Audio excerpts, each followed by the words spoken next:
Hello folks, you just caught me here having a cup of tea, and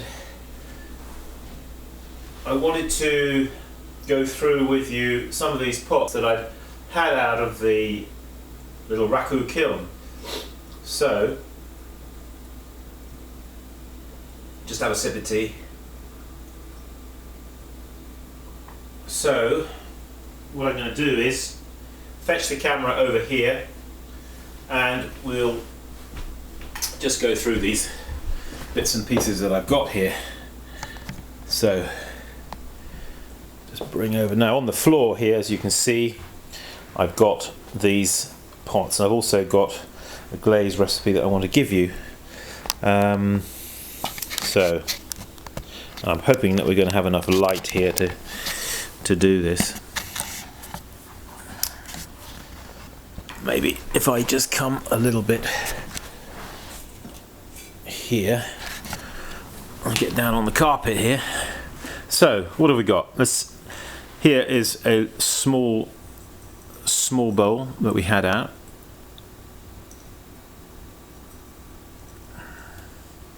Let me just come up to the light a little bit here. I want you to be able to see. This has got little splashes of copper oxide, well actually it's copper carbonate on the outside. Quite a nice inside. I quite like the contrast. This is actually a decoration that is poured over. I hold it like that and I pour with a spoon. I pour diagonally. It's quite easy to do. I'm not sure if we've done that. So that was actually quite a nice little number. I was quite pleased with that one. So that's that fella. I may not go through every one of these because time won't allow us. Here is another. This is one that's got those little pinched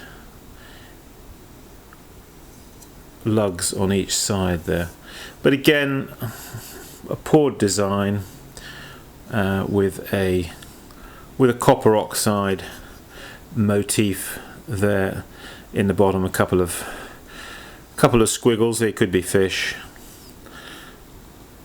So that's that one. That was quite nice. I like when I do this kind of poured design, you do get the contrast with the blackened clay reduced body against the where the glaze is, which is quite nice. I quite like that. So that's that. Put that one down. What else? Here's another one. This is more of a conventional type of tea bowl design. This one with a trimmed foot. Again, this one poured, but held upside down like that and just poured down the side. Yeah, some quite nice. I don't know if it's coming out on the video, but some quite nice crackle going on the inside there. So that's that. Let's show you this one. This is one that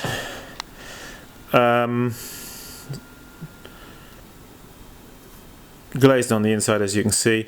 The outside, this was actually a pot that I had in mind actually to stoneware fire this. This is not actually Raku clay at all, it's just ordinary stoneware clay body. But as you can see, it's stood up admirably well to the Raku treatment, has not cracked at all. That had a kind of scratched design on beforehand. I sort of did the inside and then I decided to pour it over the outside there.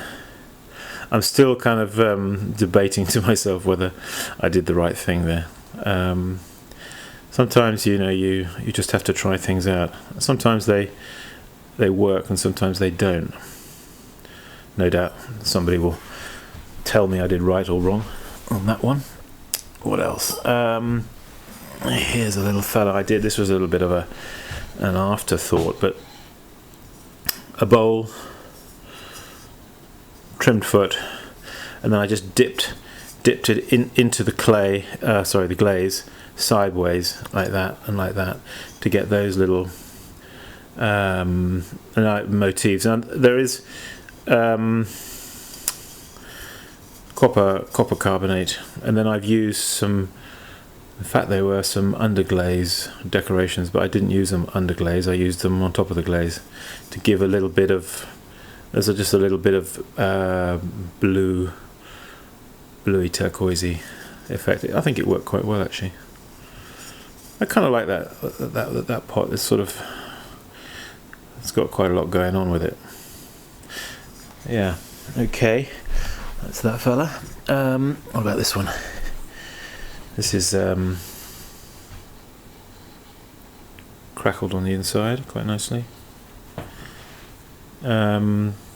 Simple copper carbonate semicircles there. Just like that and like that. I just felt that was all that was required. Sometimes it's so easy, isn't it, to over decorate things. You know, you've got to leave room for the kiln to do something to the pot. You know, just leave space. A Raku pot in itself with a crackle has got a lot going on anyway, and you know, every sort of there's a space you see there. Tempting to put something in the space, isn't it? Another space on this side here, but you don't actually have to fill every space. A little bit of restraint is called for sometimes. What else? Oh, what about that little number over there? This is a little design which I've done for a good many years. It's basically thrown round and then it's squashed. It does present some problems for trimming, but you get the hang of it, you know. They're quite nice little pots, I think.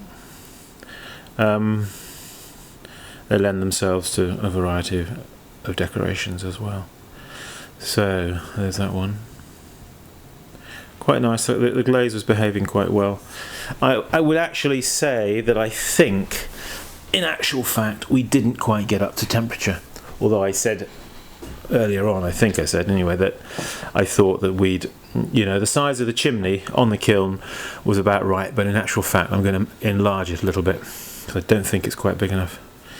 This is a slightly squared Raku pot, which has had a paddled exterior.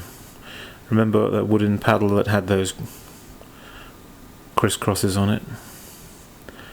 Ed, you sent it to me, you remember? Ed from Brooklyn. Hey, wake up down there, Ed. Can you hear me? Yeah. Nice little paddle actually. I appreciate it. So, no glaze on the outside really, just over the rim.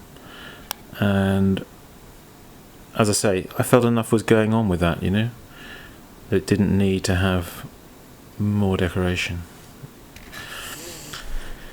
I'm going to show you one that's. This one is actually.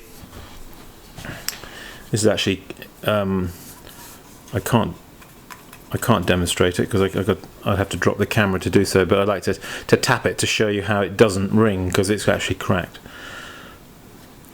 But another one of those, just with the glaze over, and as you can see, you know, there's no decoration on that. That's just the glaze, but you know, there's enough going on with that pot.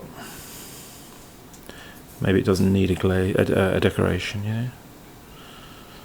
You don't have to decorate everything and smear it with colour and luster and everything.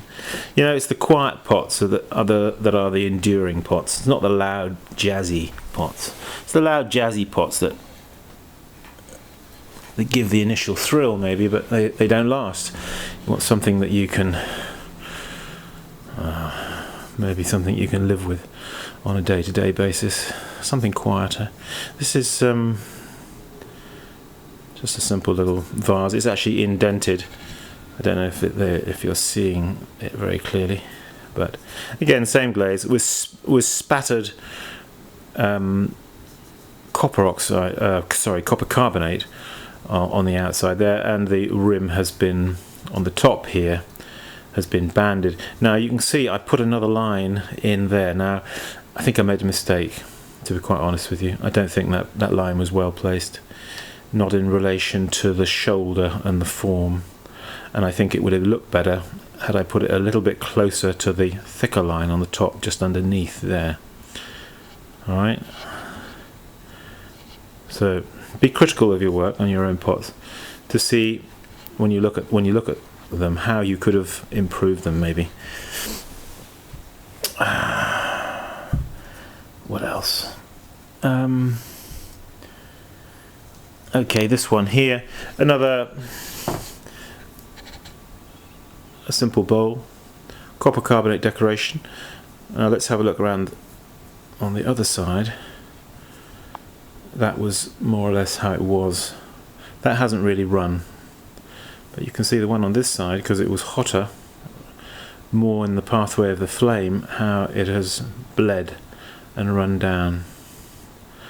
Okay, I'm not saying one is better than the other, it's an observation, but that does happen when if you've got a decoration on the side of a pot and you've got it in the path of the flame, it's likely possibly to bleed and run down. Just bear that in mind. And lastly, we have this one, which is quite a nice one, a sort of V-bowl, quite a nice inside crackle, speckled with copper carbonate that's flicked on off the end of the brush, and again the contrast there, quite nice, quite a pleasing little piece. So there we have it. All small pieces. This is the result basically of 2 Raku firings, what we're seeing there on the floor. Now I want to give you the recipe for this, okay? So I'm just going to read it out to you, but I've actually written it down on my blackboard. So now I find that this is working quite well. It's you know, if I can get my kiln just a little hotter by opening up the chimney a little bit, it's not quite got enough through path, as it were. So Raku glaze, frit 80, flint 10, china clay 10.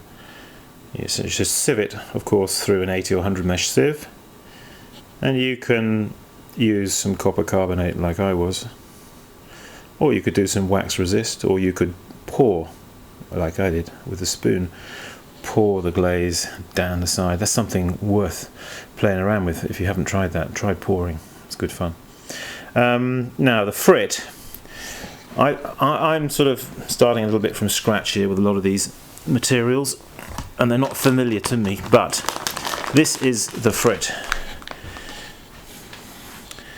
and it says, and I'll read off the label, C030-024 frit, ferro 3134, leadless 200 mesh. Now I got this from a pottery supplier here in New York, up in Kingston. Alright, you'll be able to work out who they are. It wasn't that expensive, it was £5 in weight there, and I think I got a feeling I bought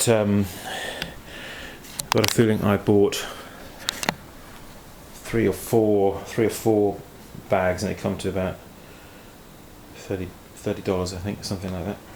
So well, I guess it's time for another sip of tea.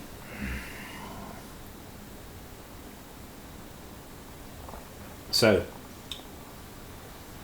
there's some food for thought. Get yourself a little Raku kiln, get it going, get a few glaze materials, mix them together, and you'll get some satisfying results. Okay, well, it's been snowing outside, and in fact it's Still a few snowflakes falling from the sky, but the sun is also trying to shine. I think we're heading for some cold weather this weekend. Anyhow, okay, that's all for now. Simon Leach saying, keep practicing. See you next time. Bye bye.